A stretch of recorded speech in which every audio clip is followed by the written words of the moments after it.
Hi, everyone. Thanks for spending your Saturday afternoon with us. It's been a long day. I'm Richard Reyes-Gavilan. I'm the Executive Director of DC Public Library. Welcome to our beautiful Martin Luther King Jr. Memorial Library. For those of you who have not been to this building since we renovated a few years ago, this auditorium is just one of our new signature spaces. We've got fantastic things going on every single floor of the library. And I just couldn't be prouder of it. And I couldn't be prouder of this incredible conversation that we're having here this afternoon.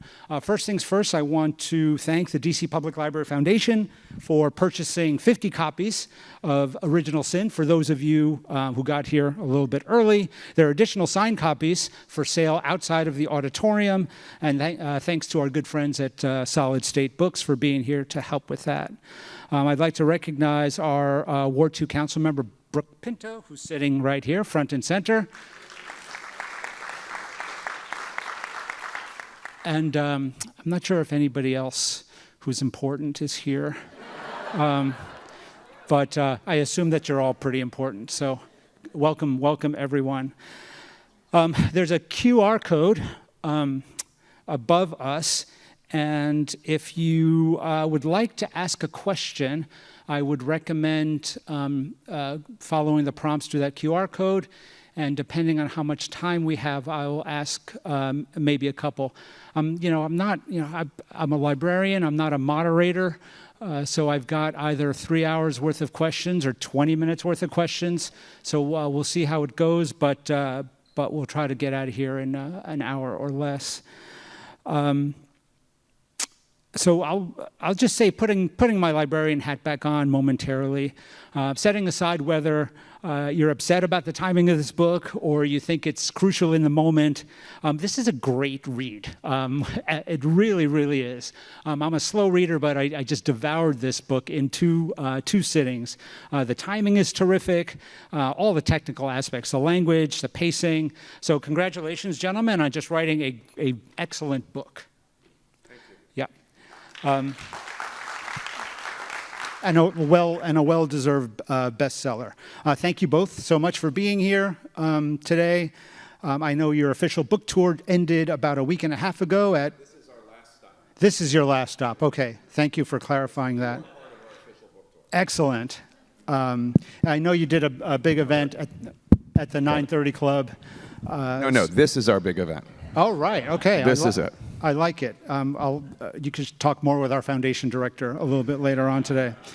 So let me just ask you, I guess, this is your last stop. It's been a whirlwind since May, I guess. Are you tired of talking about this book at this point? Is that possible? Not if it makes more people read it. Okay. Yeah. No, I mean, we worked really hard writing this book, and we're really proud of it. We're proud of the reporting, and we're proud of the conversation that it is forcing on people who don't want to have this conversation.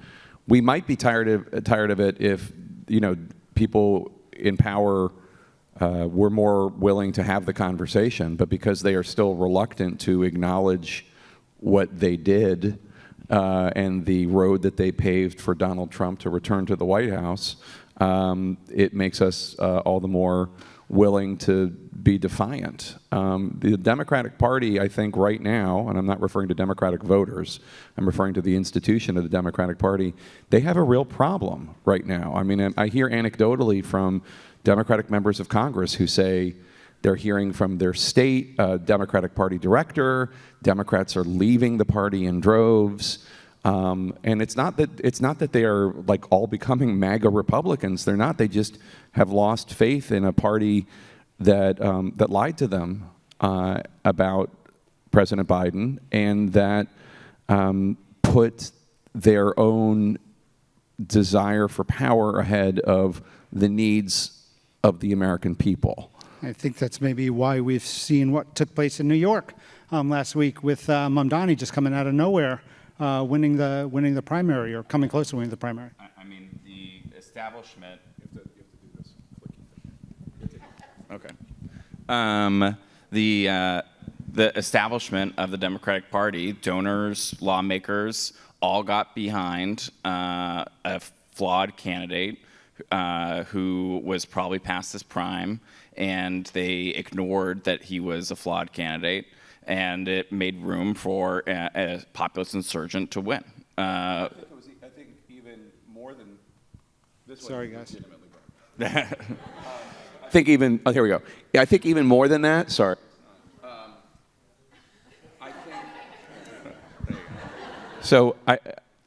I think that the Democratic Party in New York was doing what the Democratic Party in D.C. did, which is insulting the voters.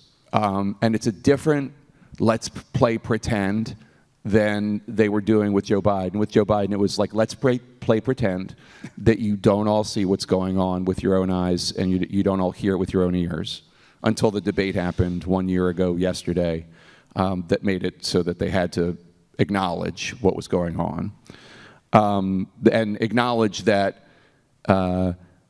it wasn't like the people in the White House and the Biden White House had convinced everybody Joe Biden is the only one that can win, and if you say anything to question that, you are helping Trump.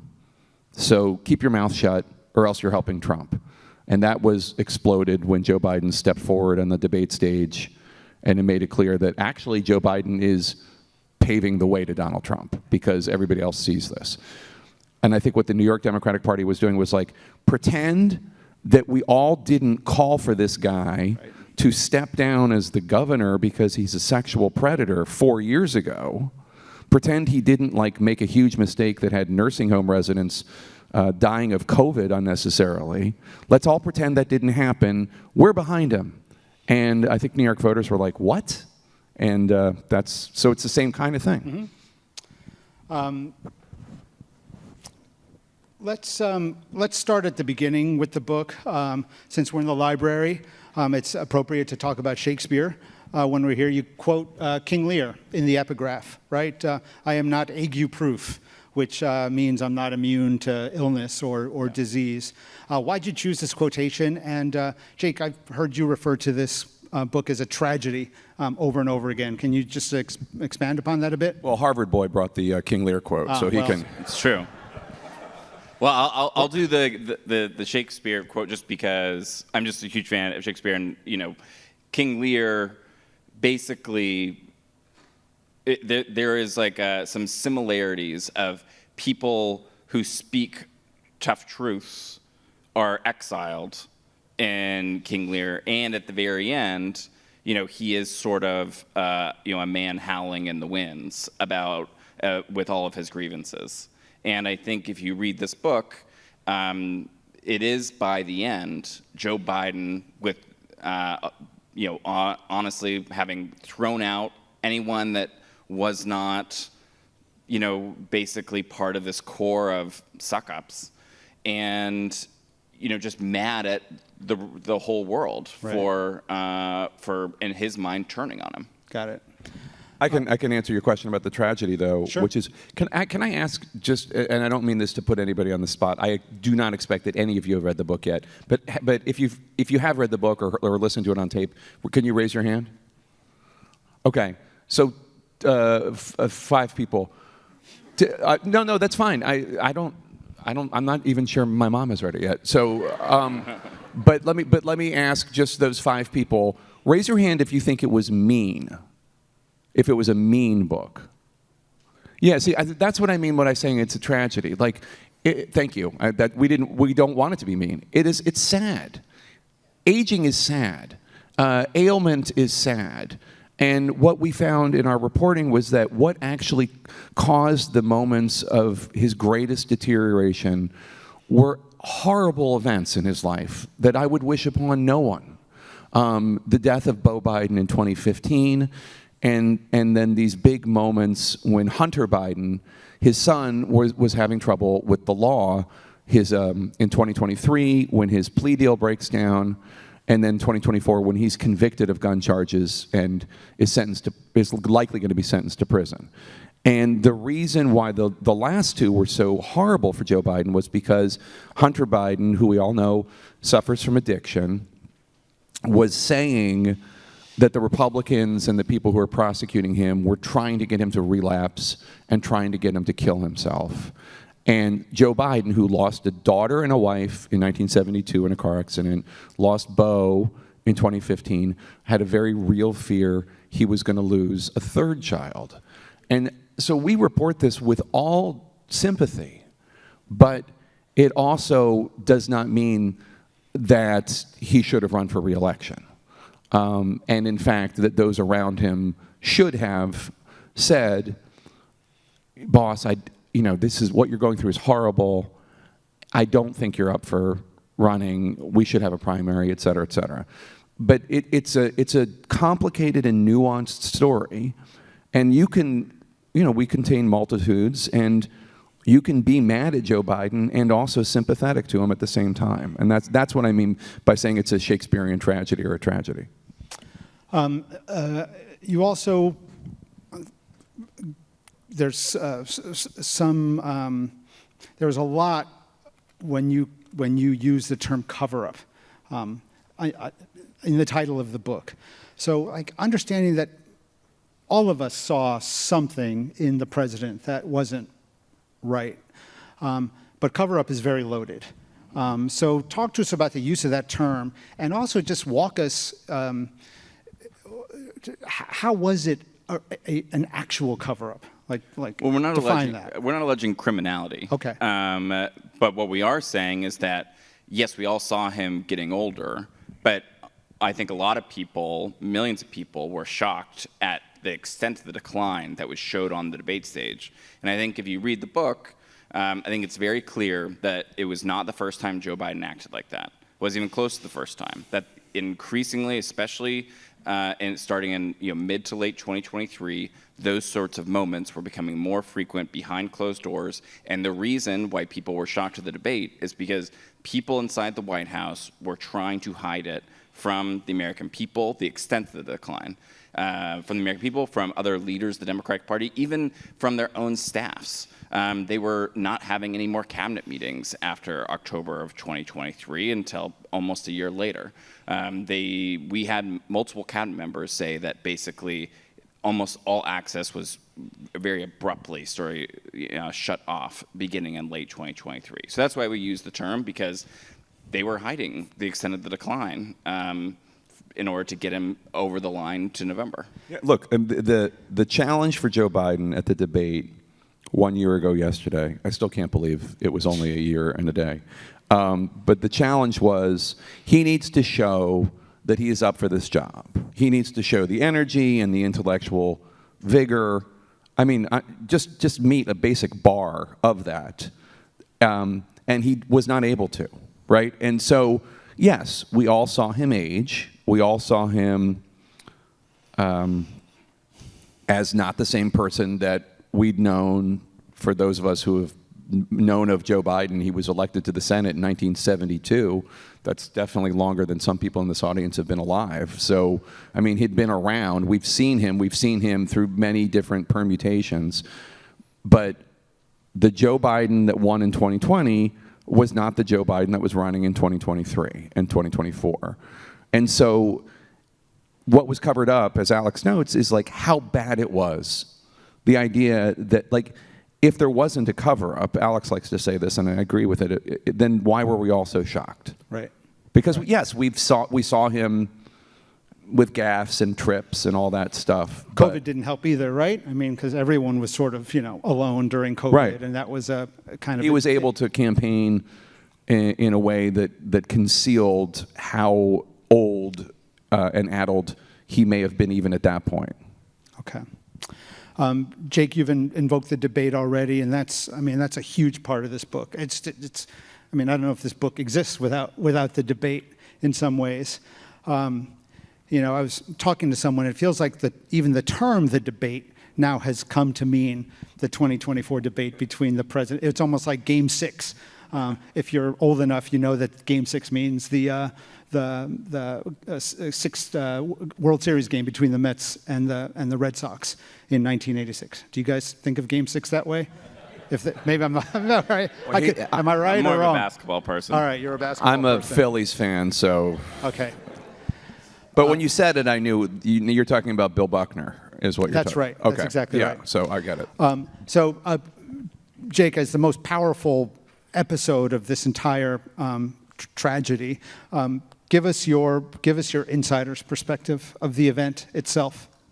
So first of all, let me say that I never thought that I would ever be doing a presidential debate. I knew I would do primary debates, but I always just thought that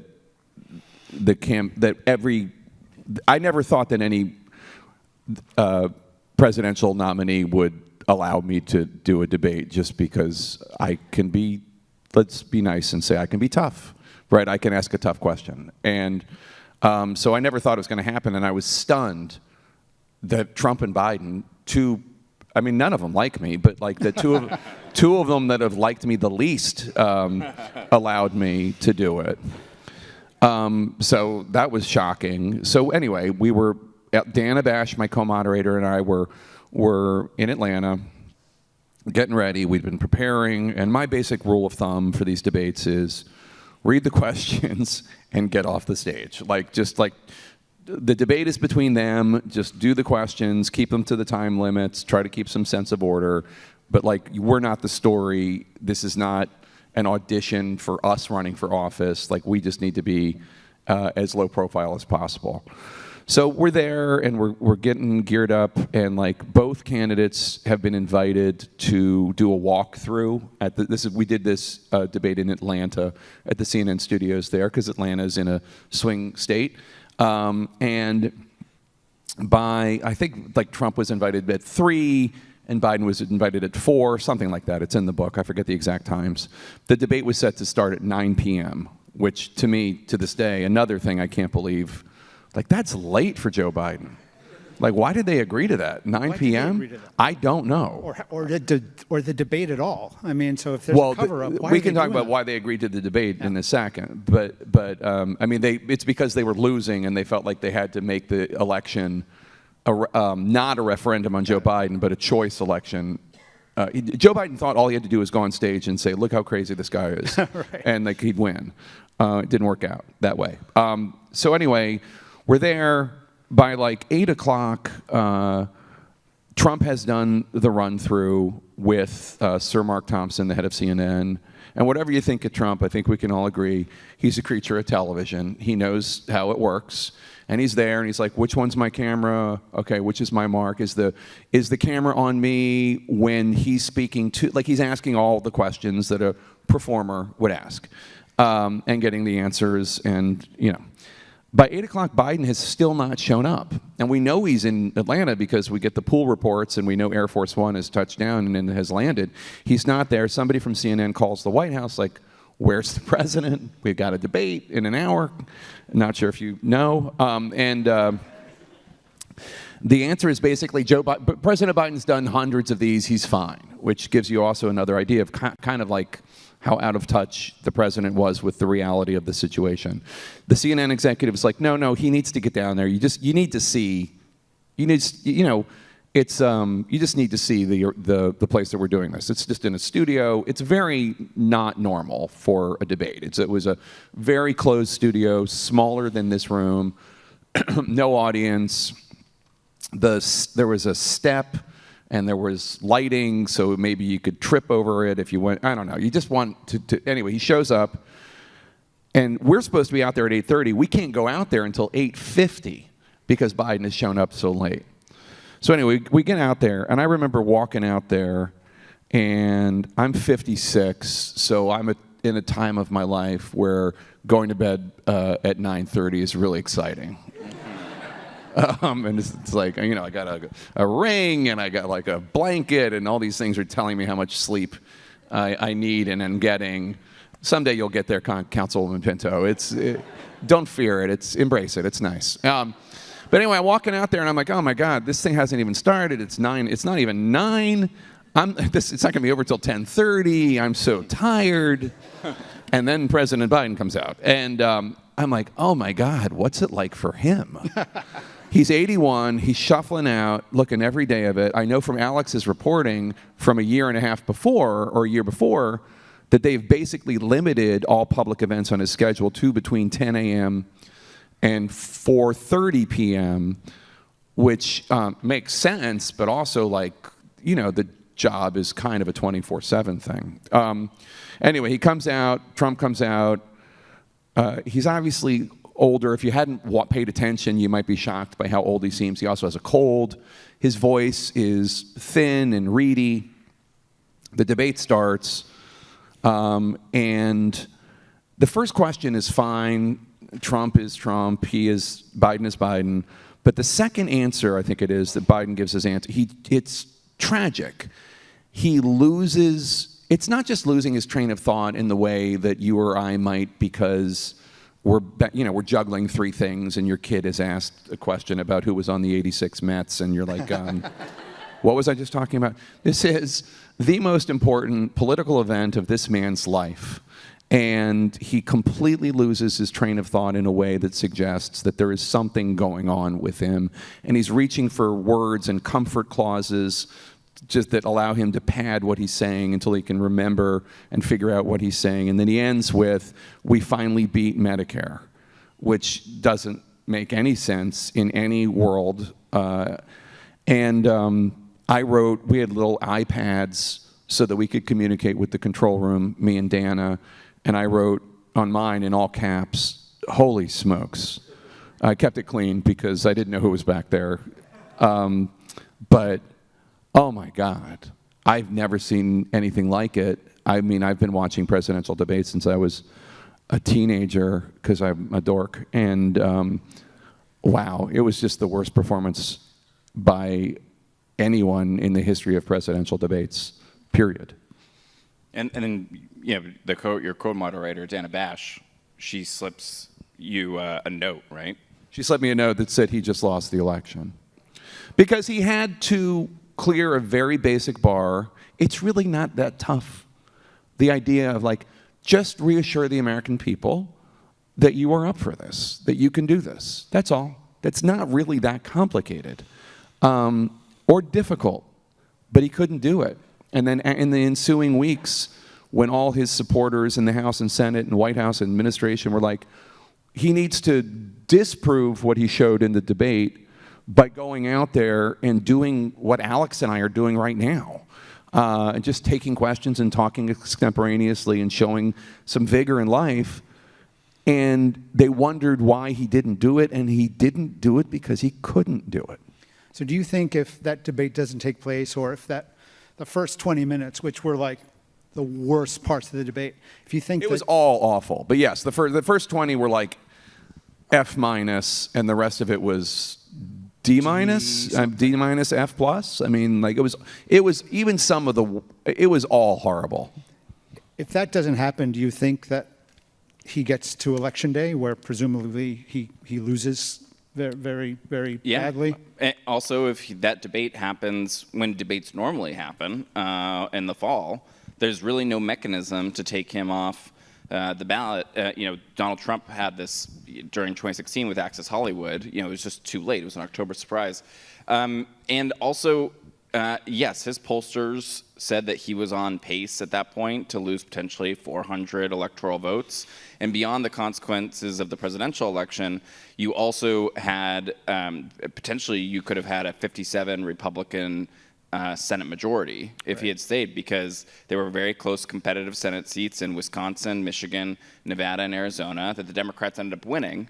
But those were at risk. Also, even Virginia and New Mexico were looking shaky. So it's very possible. But there's also an alternative. Now, his pollsters didn't think there was really a path by the end. But what if he'd won? And then you have Joe Biden staying as president till January of 2029, and clearly not up to doing the job 24/7, and clearly the people around him were not willing to. We're not going to just be like, he should step down now. And people around him believe that if he had won, it would have ended in some sort of constitutional crisis, because he wasn't up to doing it for 4 more years. So speaking of the people around him, after the debate, Jill Biden and the president go to some kind of post-debate rally, and you quote her as saying, She's talking to him, but talking to the crowd, saying, "You were so great, you knew all the answers." And I mean, that's horrible. It's the kind of thing said in the kiddie section of this place, you know. Right. It's she regretted. Later regretted saying that because she knew how it ended up sounding, but it really was quite sad. You knew all the answers, like as there was just such a it was acknowledging how bad it was and trying to spin it in a positive way, but sounding patronizing about her 81-year-old husband who was the leader of the free earth. So just to give her a benefit of a doubt, she sees the president every single day. And you know, when you're around somebody every day, you don't see those changes. They're not as perceptible as maybe for someone who sees somebody less frequently. To just talk a little bit, either of you, please, about Jill Biden as the sort of the architect of. You guys don't use this term in the book, but is she the architect of this kind of cover-up? I think she is at a loyal enforcer, and the foremost loyal enforcer of what he wants. He wanted to run for re-election. Like, let's not deny him agency. But she and her top aide, who will probably go down as the most powerful chief of staff to a first lady ever, basically said he's run for re-election, and they were the loyalty police. I would also say, yes, I agree with you that sometimes you don't recognize when someone near you, like the small changes, or sometimes you're in denial about them, but people in the White House told us that by her very actions, you know, increasingly she would go and like, you remember so and so, you remember so. She would sort of take his hand and lead him, right. Even if she would not admit it. By her very actions, she was picking up his slack, and so I think there was like a spousal response to him, you know, slipping. Yeah, I think also one of the things that the Bidens had convinced themselves of is something that we hear from Democrats who are mad at us for writing this book, which is that they would take Joe Biden in a coma over Donald Trump, wide awake, right? And that's, I mean, and look, if that's your set of policy beliefs and politics and all the rest, I get it, I understand, you know, but the issue is not that. It's not it's not whether or not the Bidens think that Joe Biden, even aging, addled, whatever, isn't that better still than whatever Donald Trump is going to do in peak condition. Right. That's not the question. The question is, what do voters think? And, you know, these elections, as we all know, come down to 250,000 voters in 7 states, and they think, and you can fault them for thinking this if you want, but they think, well, I'd rather take this guy awake than this guy who, like, he should be on a porch somewhere drinking lemonade. Like, that's what the voters think, and that was reflected in the polls. And then beyond that is, well, shouldn't the Democrats maybe have a primary or caucus system to decide who they think actually is the best candidate? And wouldn't that be better for the Democratic Party and for the country at large? But there was such a belief in Joe Biden's singular ability that it caused irreparable harm, at least in the short term, to the Democratic Party, and then obviously Trump won. But I mean, that's what people need to understand. I think it's when people say, like, I would take a dead goldfish as president over Donald Trump. I'm like, that's fine, but there are a lot of Americans who vote and they wouldn't, and that's really the issue here. Alex, I was going to ask about him later, but you mentioned him a second ago. Jill Biden's chief of staff, I'd never heard of this person, but plays a huge role in this book and in as part of the advisors or Politburo, as you describe them. Tell me about this guy. He's really, really interesting character. He He's definitely one of the most colorful characters of that White House. His name is Anthony Bernal. Congress actually just subpoenaed him this week to appear to talk about this very issue. I don't think they've read our book, by the way, because Bernal is one that if I were in charge of subpoenaing people for them, Bernal makes sense. But they've subpoenaed people that we didn't even mention in the book. Completely. I think if any members of Congress are here, Republican members of Congress, you read the book. Yeah, their first witness was a woman named Neera Tanden, and I don't. She's not even mentioned in the book. Don't think so. The secret is that she was the head of the Domestic Policy Council, and she had very little interaction with Joe Biden, and we can just leave it at that. But I don't think she saw anything. I mean, her opening statement, and it was very telling. Her opening statement was when she got the job of domestic policy advisor in May of 2023, she had limited interactions with Joe Biden for the rest of the term. So she just said, I didn't see him. And that, to your point. But in terms of Anthony, so Anthony has been with Jill Biden since 2008. He was basically picked to be an advance person for whoever the VP was going to be, and then ended up being Joe and Jill. And over time, the way it's sort of described is that he became more concerned with loyalty to her than the larger mission of what they were doing. He also is a notorious talker. A notorious poop talker. Yeah. He was often known to, go up to someone and says, "Are you a Biden person? Is this person a Biden person?" And then he would sometimes, gossip with you, and then people would feel like, "Oh, he's confiding in me," and then those people would find out that he was gossiping about them to somebody else. And he was always, mixing things up, and he was always keeping his eyes on, is anyone potentially disloyal?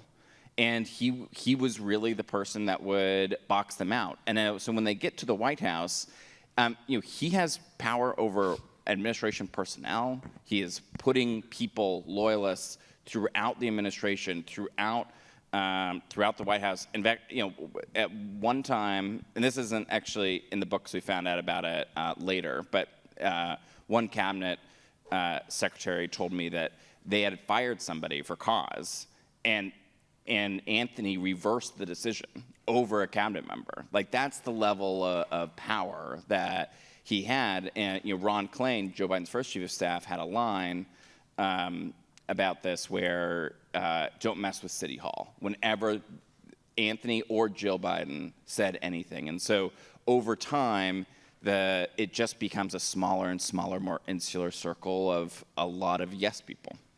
And person I was really interested in reading about was the vice president, Kamala Harris. She was not part of the inner circle. Is that correct? That is correct. I don't know how much voters are going to care about this when it comes to 2028. I personally think they should care, but it's up to them. If they do care, and if Kamala Harris, Vice President Harris, has to answer questions about this, and if I were her, I would be getting these answers out now and not, in 2028 if she runs for president. But she'll do what she does. I think she will have the most to answer for of all the people that are talking about running for president in 2028, because she was the closest. But her basic response that she told the people privately, which was also what she would say publicly, I saw him in the Situation Room in the Oval Office, and he always seemed fine to me there. We don't have any reporting that contradicts that. And we actually don't have any reporting that suggests that he ever was addled in the Oval Office or the Situation Room, moments where adrenaline might be flowing, that there might be actual crises that he's engaged in, and we never suggest that this is not somebody who can rise to a moment. He certainly could. We just say that there were lots of moments where he was struggling, which is obviously something that people should be worried about. But what did she see? What did she know? I think it's possible she didn't see a whole lot. She probably saw some moments where he seemed old or addled a bit, but we don't know that. But she never talked about them that we know of. And the problem is for her is to say, look, guys, I wasn't really that much in the loop as vice president. I didn't really talk to him all that often. I really wasn't a very important advisor to him. It was like Veep. Yeah, it's not right? like a selling argument. You know, it's like, oh, so you were kind of irrelevant. Like most vice presidents, by the way. I mean, like, it's not particular to her. Most vice presidents are not the Dick Cheney mold. Most vice presidents are the J.D. Vance mold, you know, which is kind of around, you know. Maybe he tweets more than the rest, but, you know. So I think that she will have answers that reporters will ask about this, and we'll just see, like, her answers were never good once she became the nominee, because she was still pretending there was nothing wrong. And in fact, the last time she was asked about this by a journalist was Hallie Jackson on NBC, and she was still saying, and Hallie Jackson was saying something, basically driving at the fact, this is in the book, like, didn't you mislead people by saying that Biden was fine? Didn't you mislead people? And the vice president said, it was a bad debate. And people, it was not just a bad debate.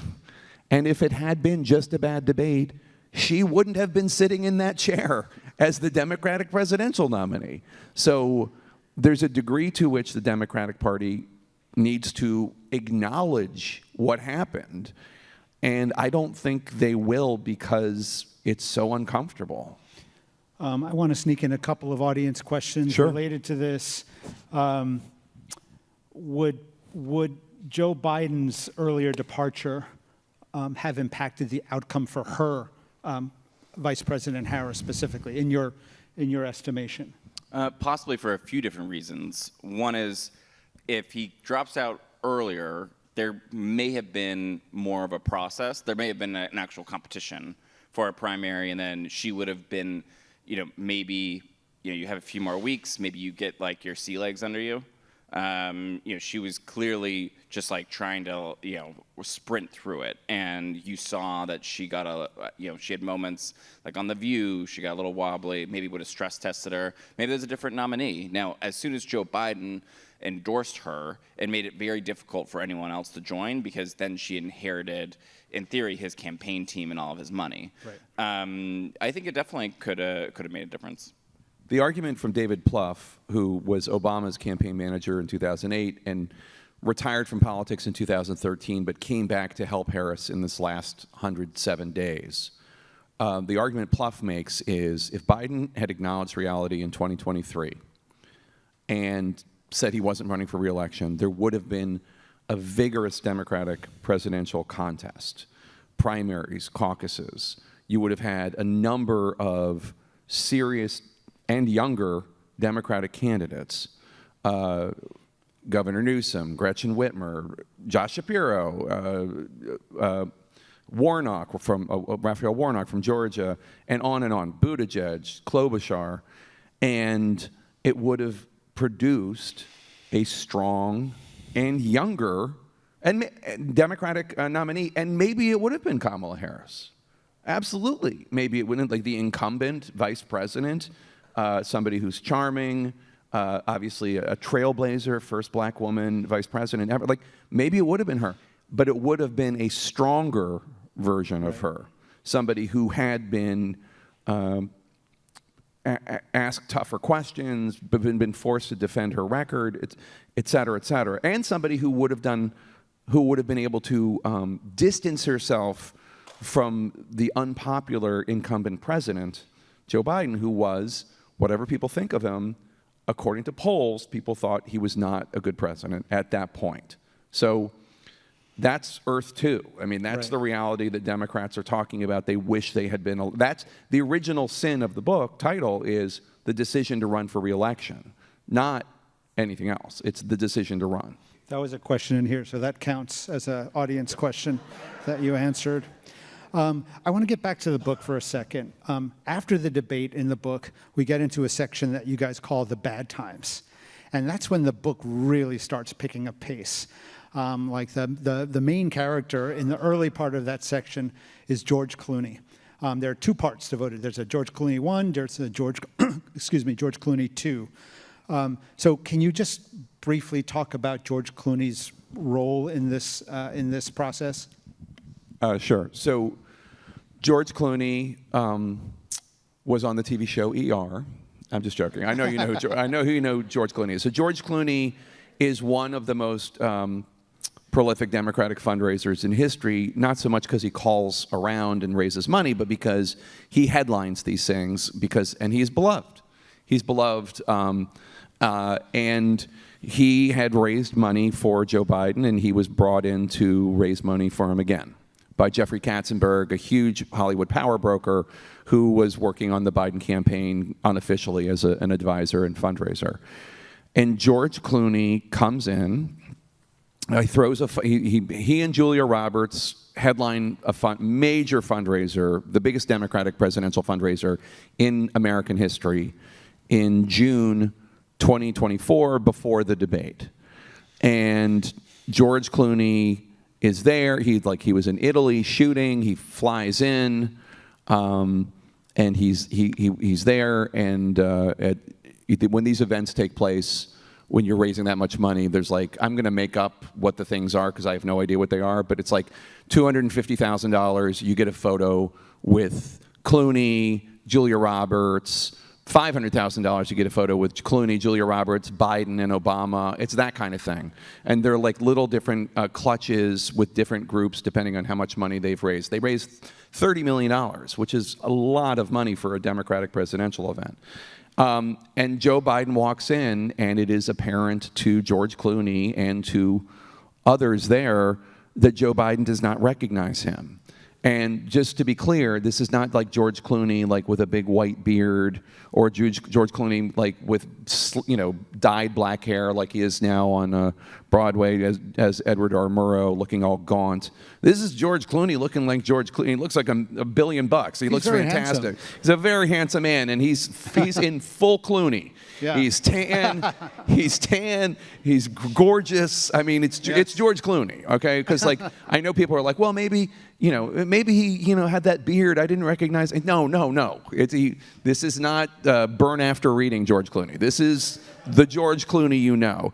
And he thinks, and the aide with Biden is like, George. And Biden's, yeah, thank you. Thanks so much for coming. And the aide is like, no, George Clooney. Oh, yeah. And Clooney is stunned. He cannot believe it. And then after the debate, he's like, I have to do something about this. And it really is remarkable to think about the impact that his op-ed had. Because, first of all, I don't think, Alex and I are unrepentant fans of George Clooney's films. But honestly, considering all the cowardice that we reported on, it really was very gutsy. Even if you don't agree with what he did, it was gutsy, and there was no upside for George Clooney to write that op-ed. He's a movie star. His job is to get as many people watching his movies as possible, right? Nobody expects George Clooney to be a truth teller, right? That's not his job. But he wrote this op-ed saying, and basically the killer line in it was, the Joe Biden that we all saw on that debate stage is the same one I saw behind the scenes at our fundraiser, which Jeffrey Katzenberg, before the op-ed is published, is begging him to take out, but he does not take out. And that was very impactful, because it was one of the few on-the-record people saying that was not an aberration. I've seen this before. And I have to say, to this day, do you know how many Democratic senators called for Joe Biden to step down as the nominee after the debate before he dropped out? One. Peter Welch of Vermont. Do you know how many Democratic governors did? One. Governor Healy of Massachusetts. There were not a lot of profiles in courage. even after the debate. This kicks off a lot of hand-wringing and anxiety among elected officials. Should I say something? Should I not say something? I want to say something, but can you say it first? And you just talk about, in the book, it's a specific date, July 1st, July 3rd, whatever it is. I found that to be some of the most gripping parts of the book because this is like almost happening in real time. And you just said that no one really spoke up. It said that our current political system doesn't reward courage, I think is the quote. So I don't know. Well, what can we do about that? Well, the incentive structure, as Jake said, I mean, the few of the people that are sort of profiles in courage in the book would be, Clooney is one, Dean Phillips is another, and for his efforts of running against Joe Biden in the primary and trying to get others to run against him in the primary and talking openly about his age, he is now former Congressman Dean Phillips. And then Robert Hur, the special counsel, appointed by Biden's own Justice Department, that concluded that Joe Biden would not be found guilty in a trial because a jury of his peers would be like, he's too old. And for his efforts of saying that in February of 2024, many, many months before the convention, he was also smeared, couldn't find work for several months afterward, including by the former president himself. So, and also, even people want to point to like Nancy Pelosi or Chuck Schumer in the book and like some of the things they were doing behind the scenes. But let's be also clear: they did not do that out of like a feeling of responsibility for his fitness to do the job. They were doing it because they had come to the conclusion he could no longer win. Right. And he was going to bring them down with him. Joe Biden, President Biden, when the Hur report came out, called a press conference and said, I couldn't believe it when he asked me about the date of my son's death or something. He said something like this. I thought, who the hell are you to be asking me about that? And, I heard from a conservative, I do a lot of coverage of veterans and stuff, and I heard from a conservative Gold Star mom, somebody who lost her son in Afghanistan, and she's not a Biden fan, and she said, like, why, how awful that Robert Hur brought this up. How awful. I can't believe it. I'm with Biden on this one. And that's not what happened. If you read the transcript of the Hur report, or listen to it, the audio's now out there, Robert Hur, who has been assigned by Merrick Garland, Biden's own attorney general, has been assigned to investigate Biden's mishandling of classified material after he was vice president, before he was president, asks Biden about this time period, 2017, 2018, when Biden's living on Chainbridge Road. And Biden's response, he doesn't mention Beau Biden at all. And Biden says, well, you have to remember, during that time period, Beau was either deployed or was dying. That's not accurate. Beau was deployed in 2008, 2009, I think, and he died in May 2015. And then there's this conversation about, well, when did Beau die, da-da-da-da-da. Now, I don't doubt that I knew Beau a little bit, and he was a great guy, and that's a big loss, not just for the Biden family, that's a loss for the country. He would have been a fantastic president. But I don't doubt for one second that this was one of the worst things that ever happened to Joe Biden. But the fact that he didn't know the date, that's not Joe Biden not caring. That's Joe Biden losing faculties that allow him to remember dates. And that's important. So Robert Hur mentioning that in the report that Biden had trouble remembering the date of the death of his own son is not a gratuitous mean shot. It is, there's something going on here, and I don't think I could get a jury to convict this guy. It's an explanation of, I think if you read the Hur report, it's basically, I think Joe Biden broke the law, but I don't think we could get a jury to convict him. Anyway, my only point is that President Biden smeared Robert Hur. Now, intentionally or not, I don't know. but it wasn't true what he said. And there was no effort to correct it by the people who knew better, the lawyers or whoever had access to the transcript. And Robert Hur, his name was mud for months. And that's just dishonest. And I think about all the time, I was talking with Alex backstage about a certain other cable network that if they get facts wrong, which they seem to pride themselves on doing, there's no desk you can go to and say you need to correct this. They just don't function that way. There's no corrections. And that's what this White House did too. They just let a huge lie by the president about the special counsel go out there, and it just hung around Robert Hur's neck like an albatross for months and months and months. Look at this horrible, cruel, mean hack. And it wasn't fair and it wasn't true.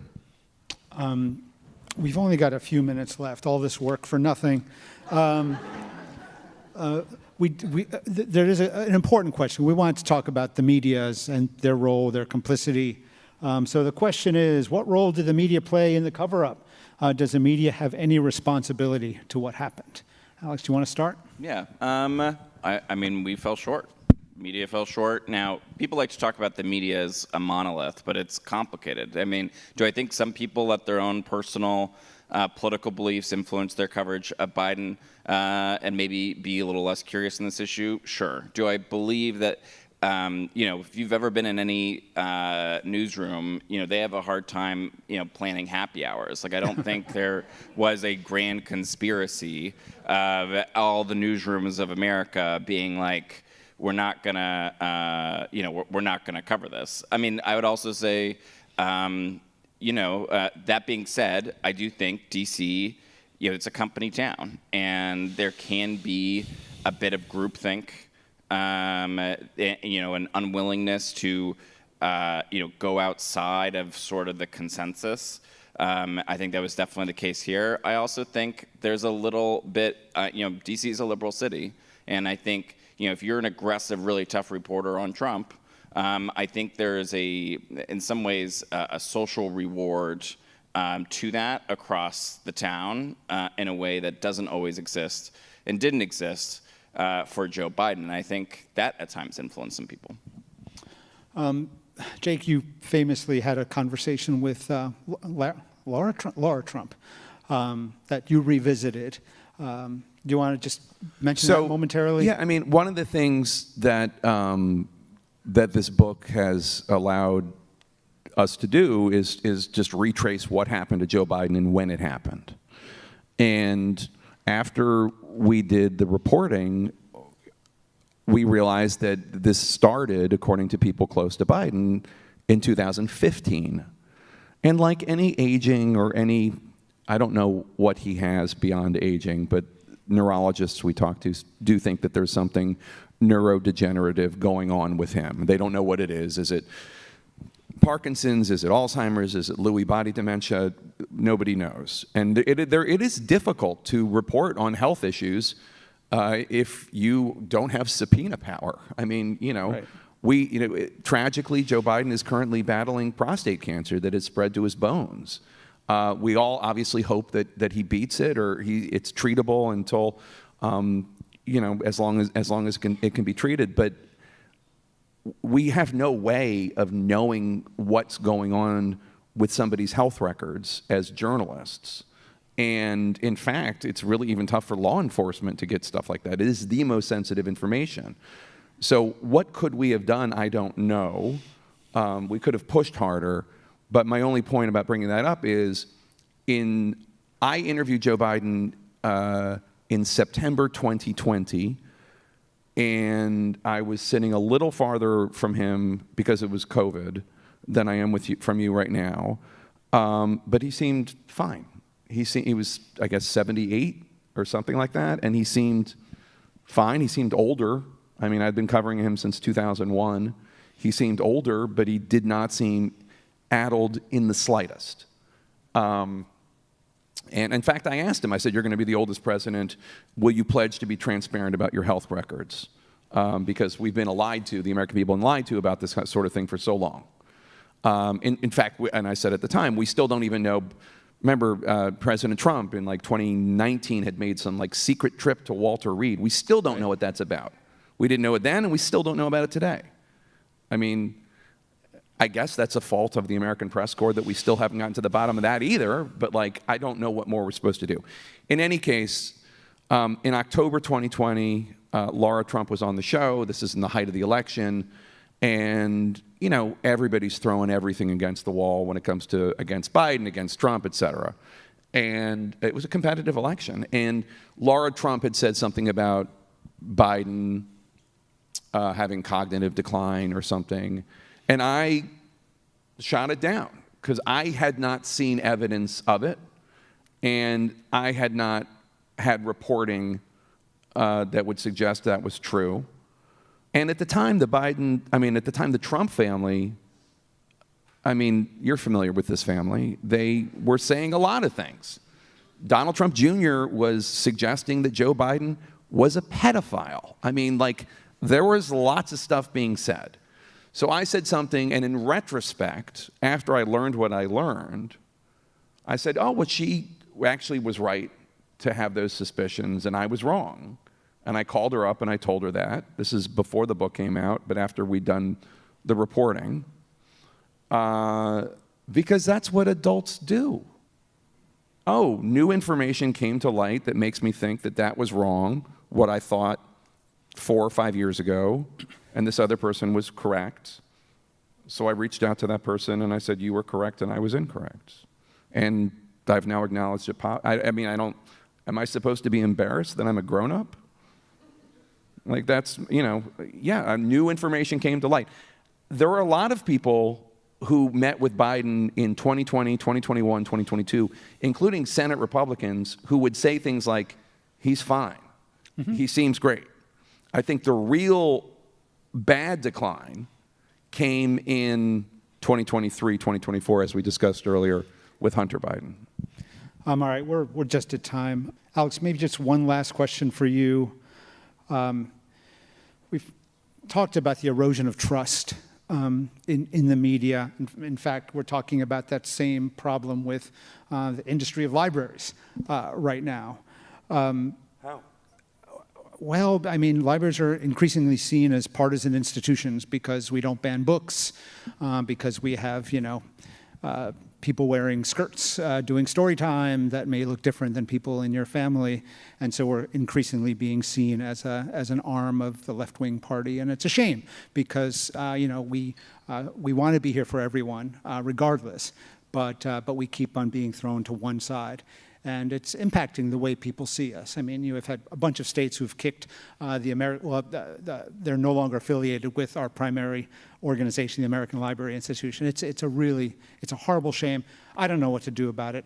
What about the media? How do we restore trust in media? You think that's going to be an easier answer than the library? I have no idea. Or a tougher one? I have no idea. Let me just say I love libraries. I grew up in Philadelphia. Yeah. I grew up in Philadelphia, and I know every location of every library in Philadelphia. It's always, Alex knows this, it's always, whenever I write a book, I always do an event at the Philadelphia Free Library. It is one of my favorite places in the world. I use this library when I worked for Washington City Paper all the time.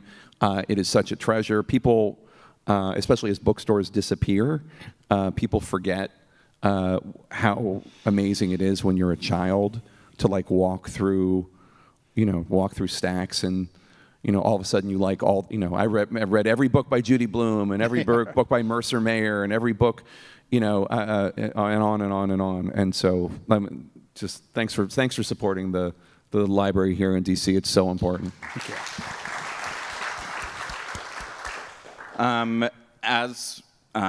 Thanks for dodging the media question. You're right. It's a good dodge. You're just sucking up for the library crowd. So easy. I've been around the block. Yeah.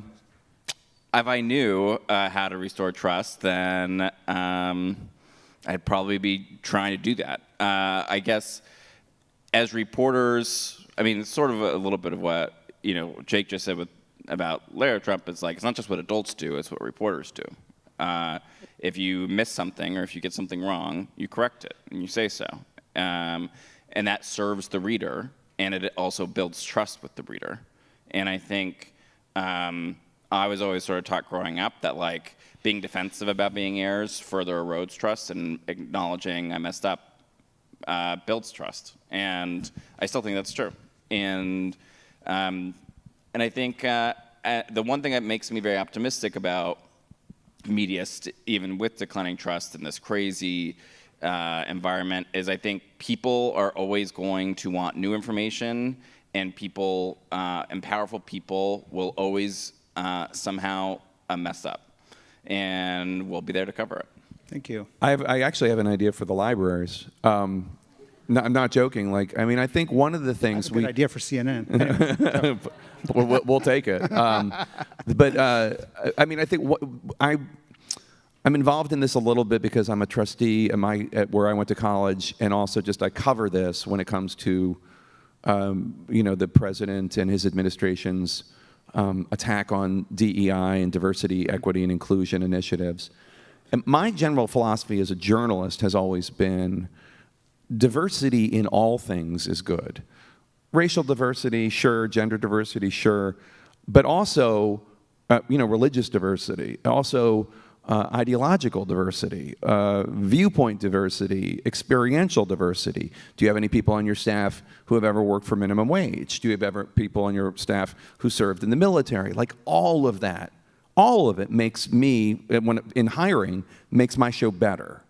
It makes my show better if there are people who know the difference between this kind of gun and that kind of gun. And it's just, all of it is good. So if the libraries and I'm speaking from complete ignorance here, so I don't know how much of an effort is being made in terms of like reaching out to religious communities, reaching out to the veterans communities, reaching out to communities that are traditionally more conservative, and make so that libraries are seen as home not just to LGBTQ, for example, because you made the allusion to the trans reading hour, or the drag queen reading hour. Yeah, but great, but also now we're going to have a celebration of World War II veterans or whatever. I mean, maybe that would be an answer. But I think, now to go back to the tougher question for me, because I just think that we have to call balls and strikes and just do our job and recognize that we are in a world of misinformation, disinformation, and because of social media, misinformation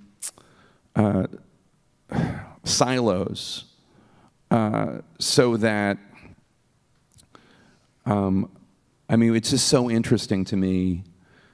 We got attacked a ton by the left and the right, and what was always interesting to me was my friends on the right had no idea we were being attacked by the left, and my friends on the left had no idea we were being attacked by the right. None, because people are now able to modify their information system so that they are only hearing what they want to hear. I don't think that's healthy, and I think that media should be a solution to that, not a method of that. And so I just think, for instance, for me, I think I should be making more of an effort to make sure that voices on the left and the right, and those that don't even lend themselves to that kind of definition, are at least talked about on our panels and in our coverage.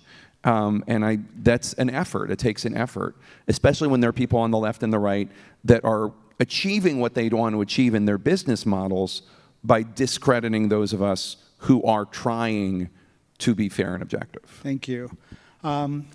Last question, Jake. I have a reliable source who tells me your family hands out full-size candy bars for Halloween.